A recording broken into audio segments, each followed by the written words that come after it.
Okay.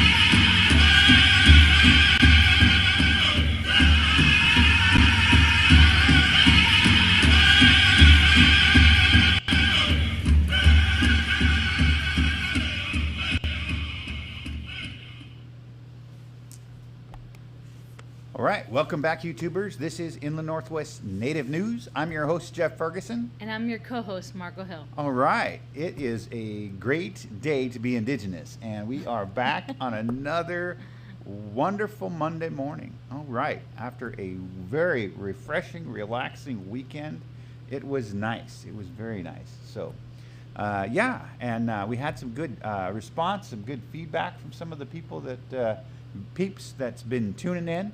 And it's always good to hear from you guys. You know, if you have any questions or comments, feel free to leave them in the feed and we can address them as we're live on air.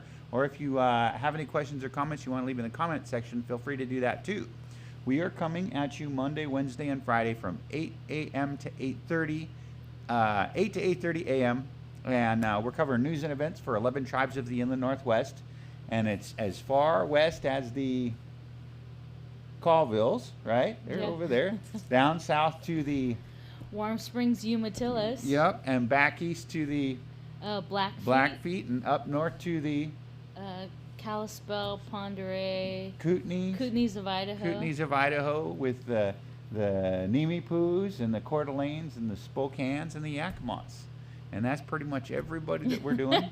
But we're covering news and events that affect you on a local, regional, and national level. So it's something we've been doing for a while. It actually came off of the idea was to do a monthly television show. And this was back when I was with the American Indian Community Center. I had come up with the idea, actually before that, but the first proposal that I put to paper was back at American Indian Community Center. And we were going to try to do a monthly television show and bring on interns from each of the colleges to help us produce the shows. And we had some really good talent lined up. Some kids were coming up from WSU and they were doing, just amazingly talented kids that were coming up like twice a week to do stand-up stuff for us. And we'd like to get back to that point. You know, we have some people that are interested in doing some of this media stuff. And that was really the idea, was to get people that kind of out of their comfort zone, introduce them to the idea of doing media, and then kind of nurture them along. So if you guys have any students or youth, or not, it doesn't even necessarily have to be students or youth. You know, we've had Irv that's been helping us out do this pretty regularly. You know, he's sending us content on COVID and different things. And we have Cody, you know, Cody's taken some interest in doing a podcast. And, you know, we have done episodes with the podcast group up at Welping It. And I reached out recently to one of the old Yakama multimedia guys, David Michael.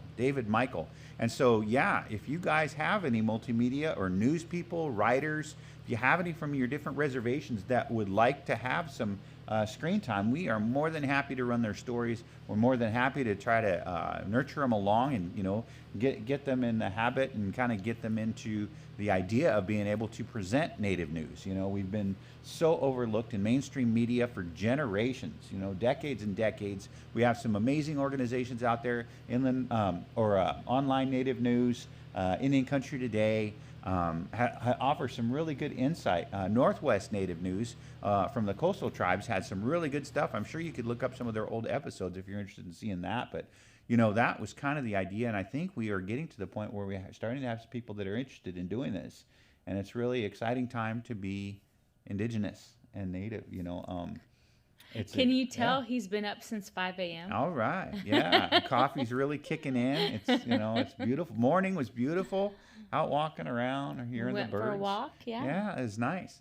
So, that being said, yeah, we have some announcements. Maybe we should do some, you want to do shout outs first? Sure. Let's do some quick shout outs. We have a shout out to, let's do our birthday shout out. Let's do birthdays first. So happy birthday to Teresa Ellisoff. Teresa Ellisoff. She is 29 today. Hey. So happy 29th, Teresa. we hope that you get to see this, and we hope that you have a wonderful day and enjoy it with some of your family. I know how happy your family makes you. So yeah, beautiful mother and grandmother. Yeah. Happy birthday, Teresa. Yeah, matriarchal. All right. So, some shout outs to some of our newest subscribers. People is Places. And I don't know yet, but we're hoping to get some more of the Sunrise group and Maggie Gates. Shout out to Maggie Gates. I'll let you do this one because it's a hard one. Azarias. Azarias Perenson. Yeah, a new subscriber. Aaron Ross, Julie Vargas. Shout out to Julie. Good seeing her. Michael David, of course. Ellie McSherry. Mm-hmm. And Steve Watson. All right. Thanks for subscribing. If you would like to subscribe, you can feel free to like and subscribe. If you'd like to be notified, be sure to click the little bell in the when you subscribe that pops up, and it'll show you anytime that we have new content coming up. So as the whole COVID era starts to fade away, we are hoping to get back out there and shoot some of these exciting events. We have some more stuff that I still need to get edited to put up, but we have some good interviews. I want to get that interview with Francis Aldup when we went up to Kootenai country. Flathead Lake. Yeah, it was beautiful. Francis and the guys. And he had some guys. of his little, do you call them marionettes or puppets or I don't know what. Marionettes, dummies. Dummies. Yeah, the one. Yeah, what's the one's name is Jeffrey. All right. Yeah, I don't know about that. And one. Reverend something. Yeah. So anyhow, we'll have to be sure to get that up for you. So anyhow, you can also check back in the archives on the YouTube channel and check out some of the old OMAC stuff or the relay races or Jingle Dress. Yeah, there's the some Iron Woman out of canoe Arlen, journey Montana. stuff. Yeah. Yeah, there's all sorts of stuff up there. So anyhow, we better keep moving along. We have a first announcement here that is for the virtual training. Yeah, so this is at the Umatilla Indian Reservation. They are doing a virtual training for tribal veterans. So there's going to be presentations, engaging young veterans, VA benefits, survivor benefits, that secondary service connection, evidence development, the native whole veteran. So this training will enhance your understanding of VA benefits, programs, and also serve to keep you updated about the latest happenings affecting tribal veterans.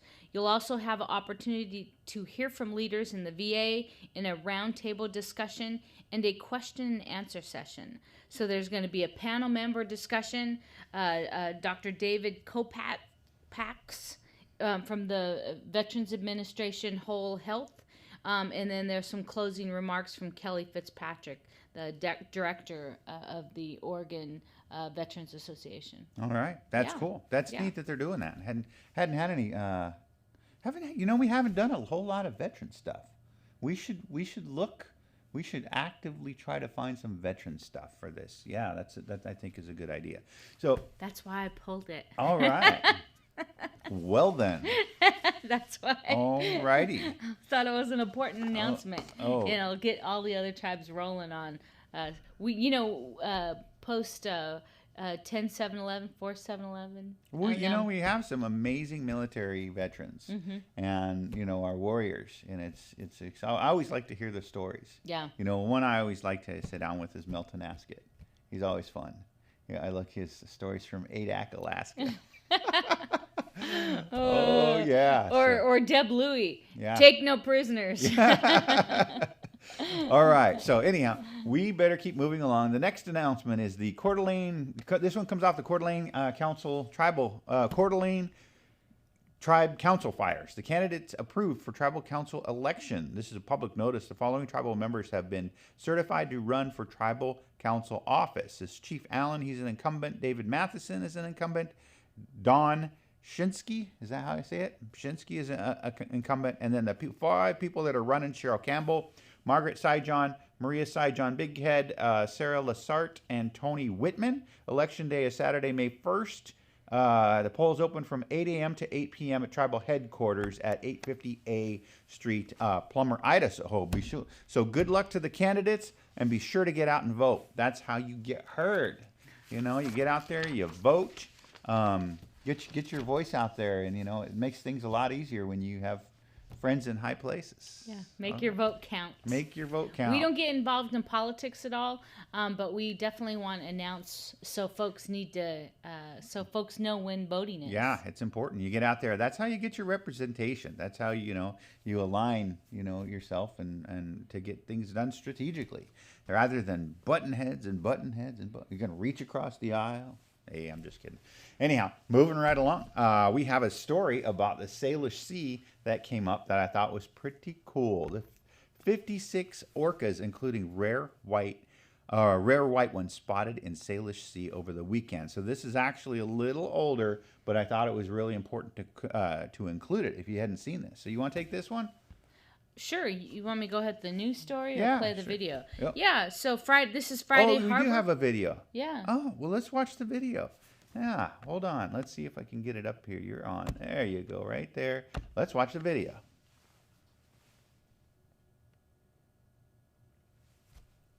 Not hearing anything. I think we have to. Oh, maybe we're going to end up doing that anyhow. So I think up here we have to go system preferences. Audio has to be on HDMI out. There, and then there. I can't see, is that marked? We can try playing that. Try playing that. Oh yeah, there's a little bit of audio.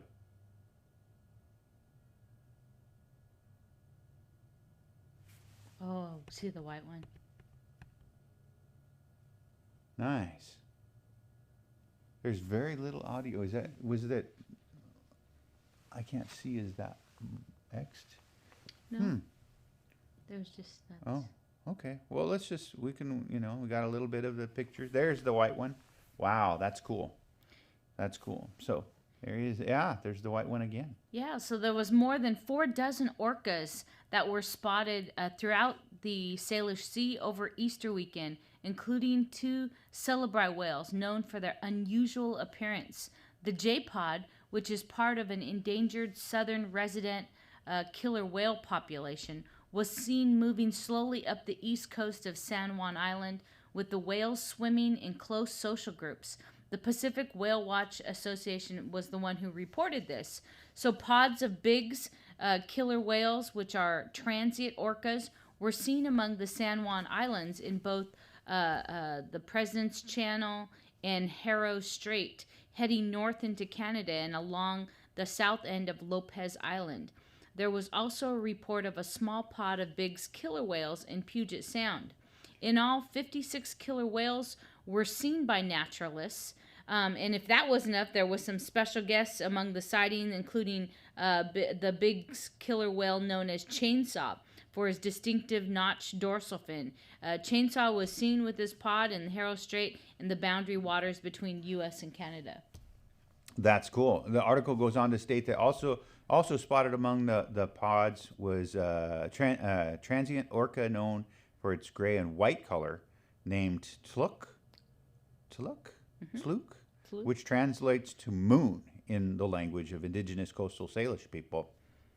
And it was born in 2018 and made quite a splash last fall when it was seen regularly traveling through Puget Sound and the San Juan Islands. Researchers say more than 200 Biggs killer whales are usually documented in the Salish Sea each year. That's pretty cool. A really white exciting. whale. I hadn't seen a white whale before. That's really cool. Kind of makes me want to bust out my camera and head over there. Yeah, kind of cool. Very cool. Very cool. So we will keep moving. We have a story here on a federally recognized tribe that's struggling through, unrecognized tribe. This is the Chinook people. So this story came to us, and it came to us from, gosh, that's a long story. Holy cow. NPR. NPR, April 17th. Tony Johnson is the chair of the Chinook Indian Nation, a federally unrecognized tribe. He stands on a Willapa Bay, Washington Beach, where he got married and not far from where his ancestors lived. The Chinook Indian Nation has about 3,000 members who mostly live near the mouth of the Columbia River in southwest Washington. But they're not on the list of federally recognized tribes, so they get nothing from Indian Health Services. We have all the problems of Indian country, but no means of dealing with it, Chinook Chair Tony Johnson says. Without recognition, they get no reservation, no housing allowance, no clinics. And during the pandemic, no federal recognition has meant no testing supplies or vaccine allocations. So we rely on our neighboring tribes, Johnson says, which means that people are traveling an hour or 2 or 3 to be able to access vaccinations, testing, and other resources. The nearby Shoalwater Bay tribe, for example, gave Johnson his COVID-19 vaccination. The Indian Health Service has been lauded for the success of its vaccination campaign, but not every Native American got to be part of that. Tribes that aren't recognized by the U.S. government have received none of the resources directed to Indian country to help them survive the pandemic. More than 200 tribes do not have federal recognition, affecting tens of thousands of tribal members. The United States government officially recognizes 574 tribes. Over the past year, unemployment spiked in southwest Washington, and with it, addiction problems, Johnson says. But the Chinook receive no federal funds for drug and alcohol programs. And with their own clinic, many Chinook members forego Medicare rather than travel hours to see a doctor, Johnson says. As a result, he says, there's no local tribal members. As a result, though, no local members died of COVID-19. Several died because of the COVID-19. Some of addictions and others of untreated chronic conditions like diabetes and heart disease. We have lost folks in the community over the last year that would not have been lost were Chinook to have been a federally recognized community, he says, and that is unbearable. So, in addition to all of the other things that they are struggling with, that is a huge thing for them because, as you know, Indian country's been at the forefront as far as getting everybody vaccinated, and then a lot of monies have come down from the federal government to help alleviate some of the burden placed on the economic oppression of Indian people too. So. Yeah, you know, the article goes on to talk about recognized and unrecognized tribes. And the Chinook actually signed a treaty ceding lands, but for a lot of complicated reasons, their recognition as a tribe is not federally recognized. So it's just kind of problems in history, legal issues, it's being supported by the National Congress of American Indians, is working on federal recognition, but there's a very difficult and complicated process that tribes have to go through to have federal recognition. There's often legitimate tribes that can prove all the steps, but there's some kind of legal restriction that stops them from and out of their control a lot of times. The first trade language here in the Washington state was the Chinook trade language. Wow. A lot of the Stevens treaties are negotiated in the Chinook language. Wow, I did not know that. Wow. Well, you sure know a lot. And you say useless information. It's not useless information. It's very interesting information. That's cool. So we better keep moving. We have a story here on the Native women appointed. So there's Native women appointed to White House Climate Justice Table. And this one coming to us out of Indian Country Today. The 3 women joining 23 other people on the council to give recommendations to environmental councils. This is Jade Begay, a Dene and citizen of the Tusukwe Pueblo, serves on the White House Environmental Justice Advisory Council. For the next 4 years, 3 Native women will be volunteering their time to be part of the climate justice fight alongside the White House. Native women from Arizona, Alaska, and South Dakota have all devoted their lives to protecting the environment. Will serve on the White House Environmental Justice Advisory Council to provide recommendations to the Council on Environmental Quality and the White House Environmental Justice Interagency Council on how to fight the climate crisis. Jade Begay represents South Dakota, Carletta Toulouse from Arizona, and Vi Wagihi, I think is how you pronounce it, out of Alaska, sits on the 26-member committee that will also follow through on President Joe Biden's executive order on the climate crisis. Part of the job, Begay says, is to ensure that the executive order is realistic and that it really meets the needs of the people that we are hoping to impact and create environmental justice for. So that's a really good step in the right direction. I think a lot of times we have bureaucracy, federal bureaucracy that has these master plans, and they aren't always necessarily doable. I think they may have the best of intentions, but you have to look at the logistics on things. You have to look at, and sometimes people in places of power aren't necessarily so connected. We've seen things like this happen where when you look at places, and what comes to mind is the Tonga National Forest in Alaska. Here is this pristine land, and they have a roadless rule out there, and they were going to do away with the roadless rule and start harvesting all this timber and just destroying the land all over again, and without having good representation in there that's going to ask the questions. Who's going to be impacted and what are the long-term costs, I think, are really important. So I love that there's 3 Native women. As this is Earth Day, and this week, Jeff and I spent some time downtown kicking off Earth Day with the Sunrise Movement. It's a group of high school students that are fighting for the environment and looking at climate change. And so we spent some time this weekend supporting those efforts. And as we move into Earth Day and all week, please be considerate of the environment. Catch a bus if you can, recycle, do all those things that we need. It's beyond just the individual, but if we do it as a collective, we can really make a difference. So I'm excited to see these 3 Indigenous women on the White House panel for climate justice.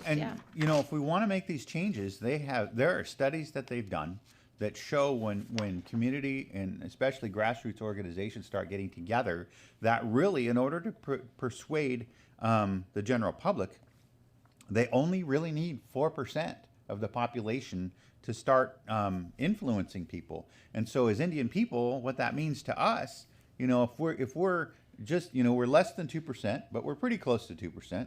So if all we did is went out and grabbed one of our non-native friends, that would be 4%.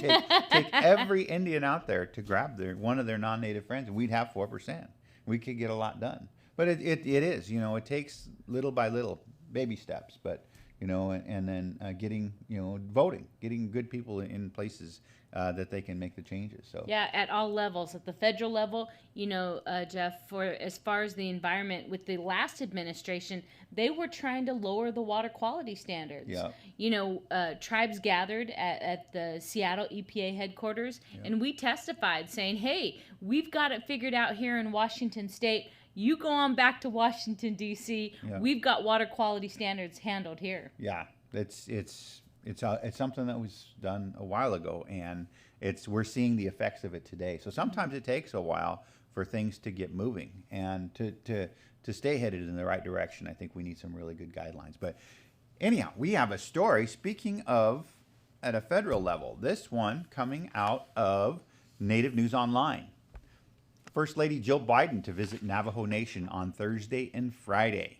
By Native News Online staff, April 18th, Washington. The White House announced on Saturday that First Lady Jill Biden will visit the Window Rock, Arizona on Thursday, April 22nd and Friday, April 23rd. Window Rock is the capital of the Navajo Nation, home of the largest Indian reservation in the United States. The White House released few details of the First Lady's trip, but said additional details will follow.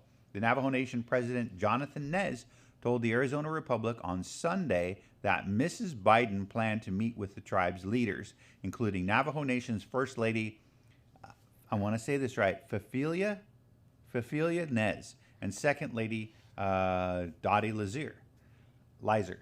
Dottie Lizer, I think is what it is. The Navajo Nation has been the epicenter of the COVID-19 pandemic. President Nez said healthcare, as it relates to the COVID-19 pandemic and the Navajo Nation's vaccination rollout, will be discussed during the First Lady's visit. Other topics to be discussed will include early childhood education and the epidemic of missing and murdered Indigenous women. Let me repeat that one more time.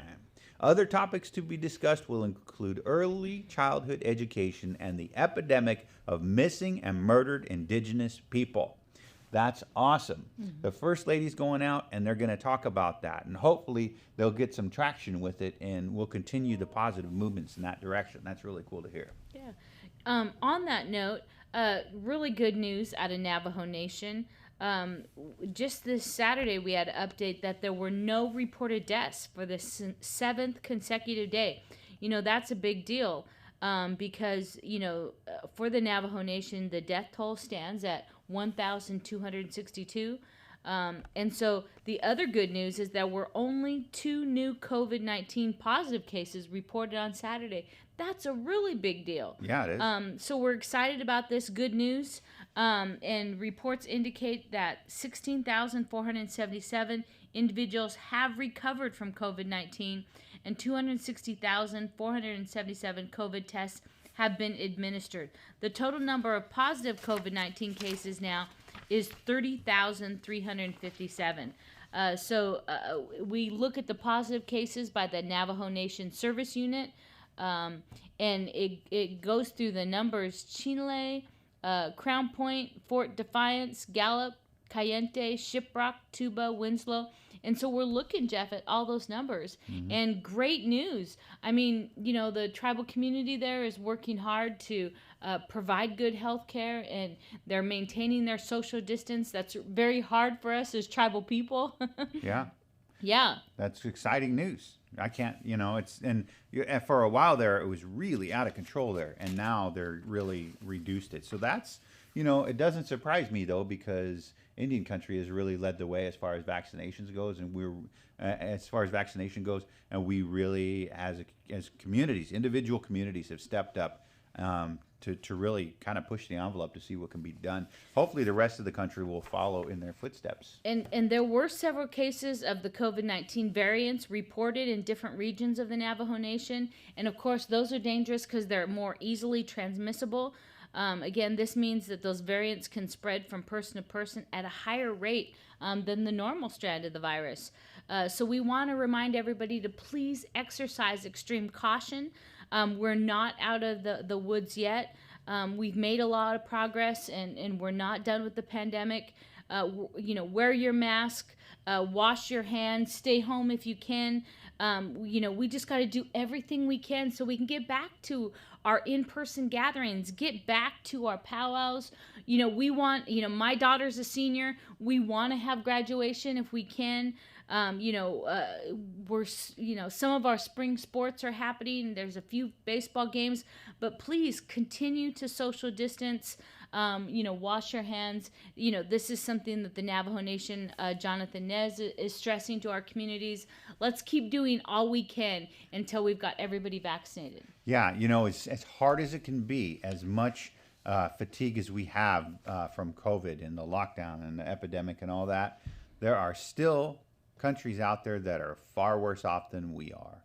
You know, having to just ask us to mask up and stay home is not that, really, it's not that big a deal. People are dying. There are countries that are still really on the rise and going back into a second wave lockdown. Yep. And, you know, we need to prevent that. And it's you and I. It's all of us, you know, making that effort together. So yeah, France is really getting hit, mm-hmm. and you know our native brothers out and sisters out in Peru, we know they don't have the hospital equipment. Folks are lined up and down the hallway. Yeah, a lot of them, they don't have funding. They don't have funding for, you know, we were grappling them on about ventilators. They don't have hospitals, you know, geez. So, yeah. You know, this kind of put it in perspective. Anyhow, we want to end on a positive note today. We have a really cool shot that we found on Facebook. And this is the Colville Nez Perce Longhouse Ladies Root Feast 2021. Now, isn't that neat? So a shout out to our yayas, to our aunties who are out there taking care of our ceremonies to get ready for our first foods. This is something that our inland Northwest tribes, it's a practice to have that first foods that our grandmothers and our aunties gather to pray. We sing songs for the roots so that we'll have a good harvest. And we gather in our traditional attire, and we sing those songs at the Longhouse so that we'll have a blessed season. Yeah. So anyhow, I think we're about out of time, so we better wrap it up. Lem lem, she uhoy. Thank you.